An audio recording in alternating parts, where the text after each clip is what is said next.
Onion की, यानी कि प्याज की जो है वो पर्पल ब्लोच जो है एक बीमारी होती है, डिजीज होती है। ऑप्शन नंबर सी हमारा इसका करेक्ट आंसर हो जाएगा। ठीक है, अगला क्वेश्चन देखते हैं कि गन्ने में किस प्रकार का पुष्पक्रम पाया जाता है। तीसरा क्वेश्चन है ये। ठीक है, which type of inflorescence is found in sugarcane. तो गन्ने में जो पुष्पक्रम, पैनिकल तो पाया नहीं जाता, पैनिकल जो है गेहूं में मिलता है, व्हीट में मिलता है। ठीक है, इसका जो करेक्ट आंसर है वो है एरो। गन्ने में जो पुष्पक्रम पाया जाता है उसे एरो कहा जाता है, ARROW, एरो टाइप का पुष्पक्रम गन्ने में पाया जाता है। ठीक है, जबकि जो पैनिकल है वो मिलता है किस में, वो व्हीट में मिलता है। नेक्स्ट क्वेश्चन है कि डॉली, नेक्स्ट क्वेश्चन है कि डॉली इसकी क्लोन है, यानी जो डॉली वैरायटी है, जो क्लोन है वो किसका है, भेड़ का है, बकरी का है, काऊ का है, बफेलो का है। तो सभी को पता है इसका आंसर, आपने 12th में पढ़ा है। और जो सब विश्व की सबसे पहले जो एनिमल क्लोन है वो भेड़ की बनी है, उस भेड़ का नाम डॉली था, बस और कुछ नहीं है। तो ऑप्शन नंबर ए हमारा क्या हो जाएगा, करेक्ट आंसर हो जाएगा। ठीक है, नेक्स्ट क्वेश्चन, सुअर के मांस को क्या कहते हैं। The meat of pork is known as. ये बोल रहा है कि सुअर के मांस को क्या बोलते हैं। तो पॉर्क बोलते हैं, मटन बोलते हैं, बीफ बोलते हैं, या फिर चेवन बोलते हैं। यस, इसका करेक्ट आंसर जो है ऑप्शन नंबर ए है। पॉर्क जो है सुअर के मांस को कहा जाता है, मटन भेड़ के मांस को कहते हैं। और ये दो आप मुझे कमेंट करके बताइए नीचे, किस बीफ किसके मांस को बोलते हैं, चेवन किसके मांस को कहा जाता है। नेक्स्ट क्वेश्चन, रेटूनिंग, यहाँ पे आई होना था, RATOONING, यहाँ पे आई होना था। ठीक है, ratooning is related to which crop, यानी रेटूनिंग इनमें से किससे संबंधित है, धान से, गेहूं से, कॉटन से, या शुगर केन से। देखो रेटूनिंग होता क्या है पहले वो समझ लो मोटा माटी। रेटूनिंग क्या होता है, आप जब कुछ फसलों को हम बोते हैं तो एक बार जब उनको काट दिया जाता है तो दोबारा से काटने के बाद फिर से उनको हम उनसे दूसरी फसल ले सकते हैं, उसको रेटूनिंग कहा जाता है। ठीक है, जब हम किसी फसल को एक बार बोते हैं, बोने के बाद जब हम उसको काटते हैं और काटने के बाद फिर से हम उससे फसल ले सकते हैं, उसको हम रेटूनिंग करते हैं। जैसे आपको पता हो गन्ने की जब फसल बोई जाती है, मान लो एक गन्ना एक खेत में बो रखे हमने, गन्ने की जब फसल बोते हैं तो गन्ने की फसल को काटने के बाद, उसको एक बार हार्वेस्ट करने के बाद से कम 2 या 3 या 4 फसल ली जाती है, तो इसी को रेटूनिंग कहा जाता है।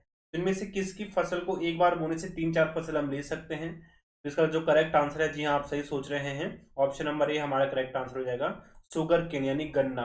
गन्ने को जो है, गन्ने की प्रोसेस रेटूनिंग में होती, रेटूनिंग की प्रोसेस गन्ने में होती है, जबकि वीट को सिर्फ एक बार ही ले सकते हैं, पैडी को भी एक बार ले सकते हैं, कॉटन को भी, लेकिन ये नहीं है। ठीक है,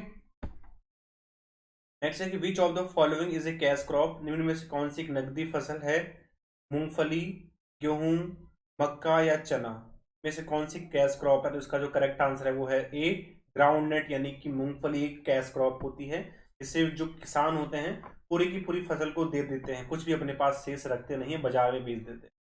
अगला, bunchy top in sugarcane is caused by, यानी कि बंची टॉप तो गन्ने में होने वाली एक बीमारी है, वो किसकी वजह से होती है। तो इसका जो करेक्ट आंसर है वो है टॉप सूट बोरर। ये टॉप सूट बोरर के कारण जो है गन्ने में बंची टॉप नामक डिजीज होती है। फ्लिंट कॉर्न किसे कहा जाता है, फ्लिंट कॉर्न, कॉर्न मतलब मक्का है, यहाँ पे मक्का, जिसे उत्तराखंड में मूंगरी के नाम से जाना जाता है। तो फ्लिंट कॉर्न का यहाँ पे आपको बॉटनिकल नेम पूछा है। मैंने आपको जब मक्का वाला वीडियो कराया था, नहीं देखा है तो आप नीचे लिंक मिलेगा आपको, या ऊपर आई बटन भी में आपको उसका लिंक मिलेगा।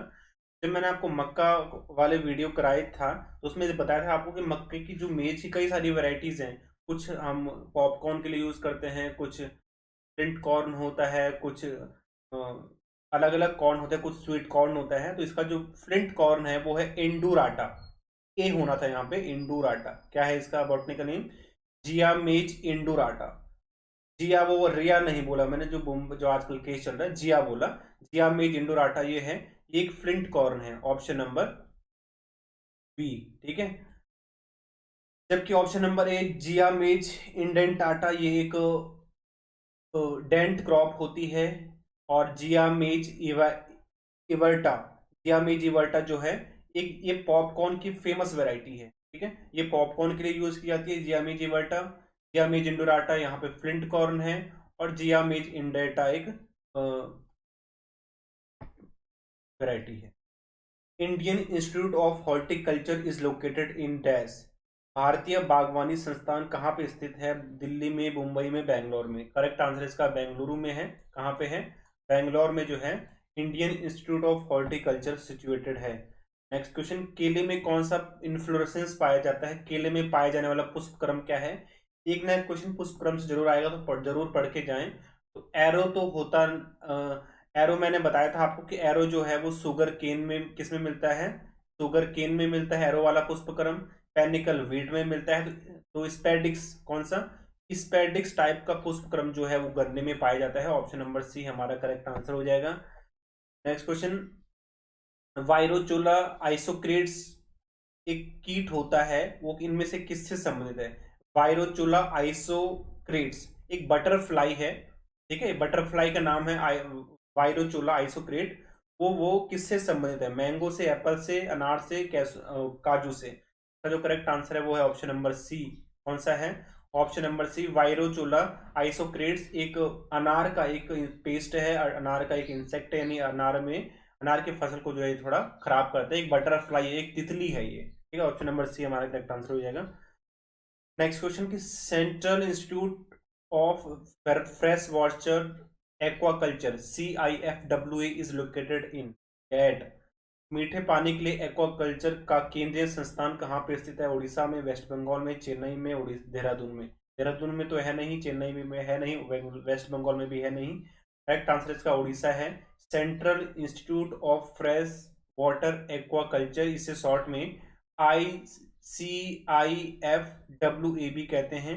ये एक सिचुएटेड है उड़ीसा में।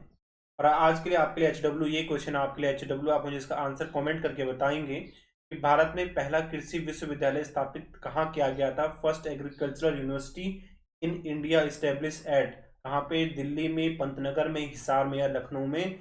इसका मैं आपका वेट कर रहा हूँ, आप मुझे कमेंट करके बताएंगे। Thank you so much. God bless you all.